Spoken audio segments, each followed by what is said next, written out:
Salut à toi chers parents et bienvenue sur cette chaîne où nous faisons de tes enfants des génies. Moi c'est Vianney, un éducateur et je travaille avec des parents depuis plus de 4 ans et nous les aidons donc aujourd'hui vraiment à développer et faire ressortir le plein potentiel de leurs enfants parce que sûrement aussi toi tu t'es déjà posé cette question, tu vois bien que ton enfant a du potentiel mais tu ne sais pas comment faire pour faire ressortir ce potentiel-là chez ton enfant. Alors, bienvenue ici et ici nous allons te montrer comment faire cela. Aujourd'hui, je vais faire une vidéo sur réussir l'éducation de son enfant entre 0 et 7 ans. Oui, entre 0 et 7 ans, c'est vraiment la période primaire. Donc, toi, le parent, tu as vraiment besoin de poser la fondation de ton enfant pour que tout se passe bien, pour que ton enfant ne rate pas sa vie plus tard demain. Hey, parce que comme on dit toujours, la fondation, c'est vraiment le cœur du bâtiment.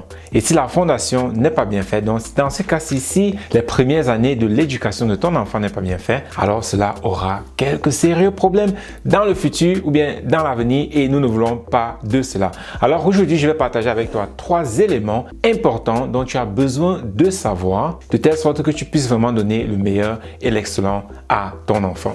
Le premier point ici, c'est un point très clé parce que nous les parents, nous voulons toujours donner quelque chose de meilleur à notre enfant, parfois quelque chose différent de ce que nous-mêmes nous avons obtenu, mais nous nous retrouvons toujours parfois en train de commettre les mêmes erreurs. Ici, je parle parfois des cas où tu vois un parent qui adore vraiment ses enfants par-dessus tout et c'était toujours juré avant d'avoir les enfants que je vais jamais me battre sur mes enfants, je vais jamais crier sur mes enfants, je vais vraiment tout faire pour que mes enfants se développent très bien, mais à cause du stress de la vie, à cause des frustrations, le travail, le boulot, le foyer, la cuisine, donc prendre soin de tout cela, alors cela met la maman dans des états vraiment de pression, de stress, de frustration, ce qui fait que elle se retrouve donc en train de déverser cette colère, cette frustration-là sur ses enfants. Quelque chose qu'elle s'était promise de ne jamais le faire. Et cela, nous le voyons très souvent parfois où une maman, par exemple, qui a 3 enfants et qui, les enfants ont 3 ans, 4 ans et puis 7 ans. Ça, c'est le cas d'une maman avec qui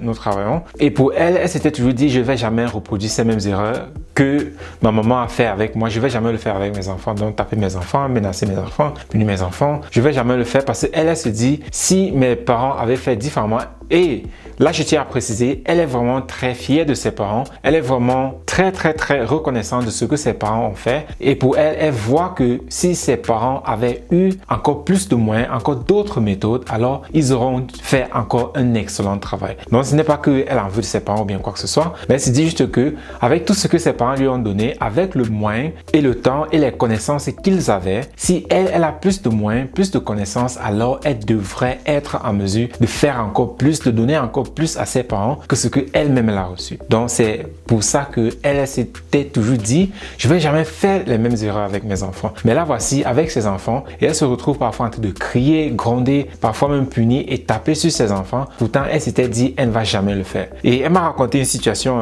qui lui a vraiment brisé le cœur. Et c'est là donc qu'elle a commencé vraiment à faire des recherches intensives et elle est tombée sur notre chaîne YouTube et nous avons commencé à travailler ensemble. Et elle raconte comment elle apprenait avec ses enfants, surtout avec le premier qui a déjà 7 ans. Et chaque fois qu'il travaillait, un jour, 2 jours après, quand il revient sur ce qu'ils ont appris, alors il se rend compte que l'enfant a déjà oublié, ou il n'est pas concentré, il n'est pas motivé, ou il ne veut pas apprendre. Et elle est là, frustrée, elle rentre du travail, elle n'a même pas beaucoup de temps, elle doit faire la cuisine, elle doit s'occuper de ses 2 petits frères. Et le voici ici, il n'arrive même pas à apprendre, ça ne reste pas, il n'est pas motivé, il n'est pas concentré, il ne comprend pas, il a des difficultés de lecture. Et elle, avec toute cette pression-là, il y a des moments où elle a lâché. Ce qui fait que parfois elle a grondé l'enfant, parfois elle a puni l'enfant, parfois elle a tiré les oreilles et après elle a toujours regretté ça. Chaque fois qu'elle a fait ça, elle a regretté, mais la voici, ne sachant toujours pas quoi faire, comment faire pour que l'enfant puisse être concentré, pour que l'enfant puisse être motivé. Plus important aussi, pour que l'enfant retienne ce que l'enfant est en train d'apprendre. Et avec donc toutes ces situations-là, le travail, le boulot, la pression des enfants, s'occuper de tout ça, à un moment, ça a commencé à l'affecter émotionnellement, ce qui fait qu'elle a commencé à stresser énormément, être frustrée et paniquer même parfois de se dire mais qu'est-ce que je suis en train de mal faire? Qu'est-ce qui n'a pas marché? Ou est-ce que je suis en train de rater l'éducation de mes enfants? enfants. Pourquoi? Parce qu'elle s'était toujours dit non, je vais faire quelque chose de différent. Et là voici alors, par manque d'outils, par manque de méthodes, en train de reproduire les mêmes choses que elle s'était jurée de ne pas reproduire sur ses enfants. Et c'est vraiment magnifique parce que l'autre jour, j'ai reçu un message d'elle où elle expliquait un peu le résultat, où elle expliquait un peu en fait ce qu'elle ressent aujourd'hui de tout ce que nous avons pu faire pour elle. Et c'est vraiment quelque chose de magnifique. Le message: où serait ma vie et celle de mes enfants? Merci de m'avoir recommandé Tété. Bon, Tété, c'est quelque chose, notre programme, et de le partager avec moi. Je sais que j'ai encore un long processus devant moi, mais grâce à ces outils, j'ai la possibilité de travailler dessus et de devenir une meilleure version de moi-même et d'être une bonne mère et de faire ressortir le meilleur de mes enfants. Merci encore Vianney, que le Seigneur te bénisse pour cela. Donc, c'est de voir une maman qui avait complètement perdu espoir. Aujourd'hui, elle vit vraiment le rêve de sa vie. Donc, fais gaffe à ne pas reproduire les mêmes erreurs que tu as fait, ou bien tu t'étais prise la décision de ne jamais reproduire ces erreurs-là, ou bien de ne jamais reproduire ces mêmes choses-là avec tes enfants, mais aujourd'hui, tu es en train de le faire. Le deuxième point ici que je vais adresser, c'est où parfois le parent, soit nous avons peur, ou bien nous ne nous sentons pas à la hauteur d'être capable de vraiment assurer l'éducation de nos enfants. Parce que parfois, nous voyons bien comment ils ont le potentiel, mais parce que soit nous-mêmes, nous n'avons pas confiance en nous, nous avons peur parce qu'on dit « Ah, l'éducation de mes enfants, c'est vraiment très important, mais qu'est-ce qui va se passer si je fais une erreur? Je ne veux pas faire d'erreur, je veux que tout se passe le plus bien que possible. » Ou bien parfois même aussi, nous avons été à l'école, mais jusqu'à là, on n'a toujours pas confiance en soi qu'on est capable vraiment d'aider ou bien d'accompagner ses enfants. Ou bien aussi, nous n'avons même pas été à l'école. Oui, nous avons aussi énormément de parents avec qui nous travaillons qui n'ont même pas été à l'école. Et leur plus grande peur, c'était ne pas être capable vraiment d'accompagner et de suivre leurs enfants vraiment comme il le faut. Parce qu'ils se disent, ah, moi j'ai pas été à l'école, j'ai pas fait de formation, j'ai pas fait des études, qu'est-ce que je peux faire? Je ne peux rien apporter, je ne peux pas aider et accompagner mon enfant dans ce processus de son éducation. Donc c'est quelque chose aussi que le parent parfois a énormément de confrontation là-dessus et il ne sait donc pas comment gérer et accompagner cette situation. C'est donc là que c'est vraiment impératif pour le parent, soit de rechercher une solution là-dessus ou bien des personnes de telle sorte que tu puisses être accompagné, de telle sorte que tu puisses avoir les outils nécessaires pour pouvoir accompagner et donner à ton enfant ce dont ils ont besoin. Et ça me rappelle aussi une autre maman avec qui nous travaillons et elle a vraiment eu ce problème. C'est une maman qui vient du Sénégal et elle n'a pas été à l'école. Et pour elle alors donc c'était vraiment crucial pour elle de donner quelque chose à ses enfants qu'elle-même n'a pas reçu. Parce qu'elle n'a pas du tout été à l'école. Mais pour elle, elle s'est dit, ok, je n'ai pas été à l'école, alors tout ce que je vais faire, c'est me rassurer que mes enfants ont vraiment la meilleure éducation. Et là, voici donc qui envoie ses enfants à l'école. Et à partir d'un certain moment, elle n'arrive même plus à faire quoi que ce soit. Au départ, encore qu'ils étaient encore petits, elle pouvait faire l'alphabet avec eux, apprendre à compter jusqu'à 10, jusqu'à 20, faire l'addition, la soustraction. C'est encore OK. 1 plus 1 égale à 2. Donc, faire des trucs comme ça.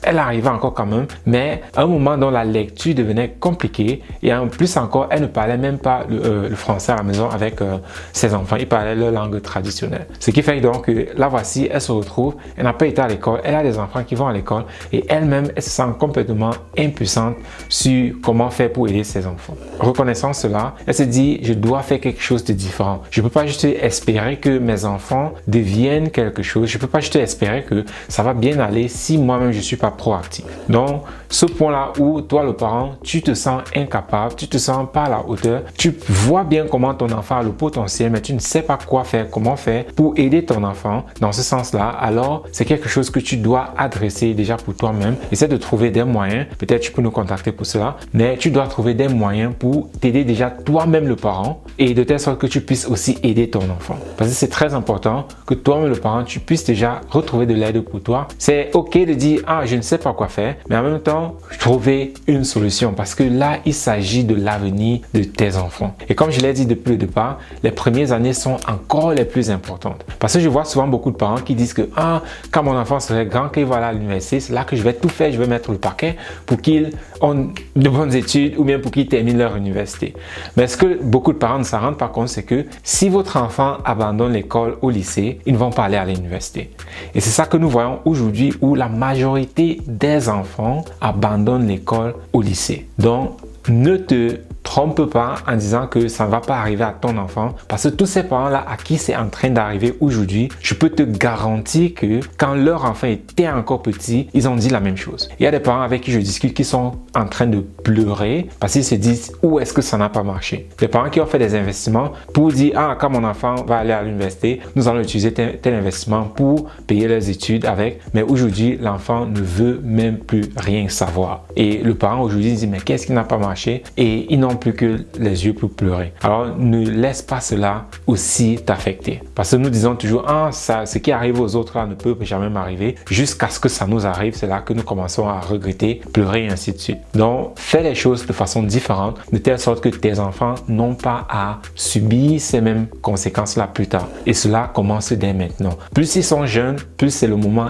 idéal de mettre vraiment le paquet, de faire vraiment tout ce qu'il faut pour développer dans ces attitudes-là dont ils auront besoin plus tard pour vraiment avoir une vie épanouie, une vie relaxe. Si tu aimerais que ton enfant soit concentré, soit motivé, aime la lecture, aime les études, c'est maintenant que tu dois commencer à leur inculquer cette culture-là, ces habitudes-là. Ce n'est pas quand ils seront grands que tu vas commencer cela. Et c'est une erreur que le parent commet. Ce qui me renvoie dans le troisième point qui est de regarder autour de toi. Regarde autour de toi et tu vas voir que beaucoup de parents ont énormément de lacunes avec leurs enfants, surtout quand les enfants sont déjà des ados. Ils ont énormément de lacunes. Pourquoi? Parce qu'ils n'ont pas fait les choses dès le départ comme il le fallait. Et puis beaucoup de personnes vont me dire « Ouais, mais j'ai tout fait ce qu'il fallait, mais l'enfant est devenu comme ça. » Non, il ne faut pas accuser l'enfant. Oui, l'enfant à un certain âge a sa part de responsabilité. Parce que qu'un enfant, une fille par exemple d'une maman avec qui nous travaillons, elle nous a contacté, sa fille avait 16 ans. Et à 16 ans, sa fille avait déjà un enfant. C'est là qu'elle nous a contactés pour essayer de voir ce que nous pouvons encore faire. Donc imagine-toi que ta fille a 16 ans et elle a déjà un bébé. Donc toi tu es déjà grand-parent. Elle est tombée enceinte à 15 ans, à 16 ans, elle accouche. Pourquoi? Parce que le parent disait que non, ce qui arrive là, ça ne peut qu'arriver aux autres, ça ne peut pas m'arriver à moi. Non, mais quand même, à moi, à mes enfants, jamais. Ils ont tous dit ça. Donc, c'est vraiment très important de regarder autour de soi, voir les problèmes que les autres parents sont en train de vivre pour vraiment savoir qu'il y a des problèmes quand les choses ne sont pas bien faites dès le départ. Oui, une fois qu'ils sont ados, alors ils ont leur part de responsabilité. Cette fille-ci qui a 15 ans est tombée enceinte, oui, elle a sa part de responsabilité là-dedans, mais il y a certaines choses que si le parent avait fait de façon différente, depuis que l'enfant était encore petit, entre 0 et 7 ans, les choses auront été différentes. Voilà pourquoi je parle énormément de cette période-là. Voilà pourquoi c'est quelque chose de vraiment très important, surtout pour un parent qui désire être épanoui et qui désire vraiment que ses enfants ont un chemin différent, un chemin meilleur plus tard dans la vie. Alors c'est maintenant, quand tes enfants sont encore tout petits, que tu dois vraiment leur apporter le soutien dont ils ont besoin. Donc leur apprendre à développer la concentration, leur apprendre à développer la discipline, leur apprendre à développer la confiance en soi et l'estime de soi. Et plus important encore, l'amour de l'apprentissage. Parce que ce point-là est très clé. Si vous n'aimez pas ce que vous faites, alors vous n'allez pas vouloir le faire. Donc, développer cela chez l'enfant dès maintenant, c'est la clé pour réussir l'éducation de son enfant quand ils sont encore tout petits. Donc, si tu as besoin de plus d'informations là-dessus, si tu as besoin de plus de connaissances, alors pas de souci. Mes coordonnées sont dans la barre de description. Tu peux nous contacter et ensemble, nous pourrons voir quoi faire. Et si tu nous contactes et que nous tardons à te répondre, vraiment désolé pour ça à l'avance parce que nous avons pas mal de parents qui nous contactent pour cela. Mais quel qu'en soit ce qui se passe, nous allons te répondre. Donc, à la prochaine.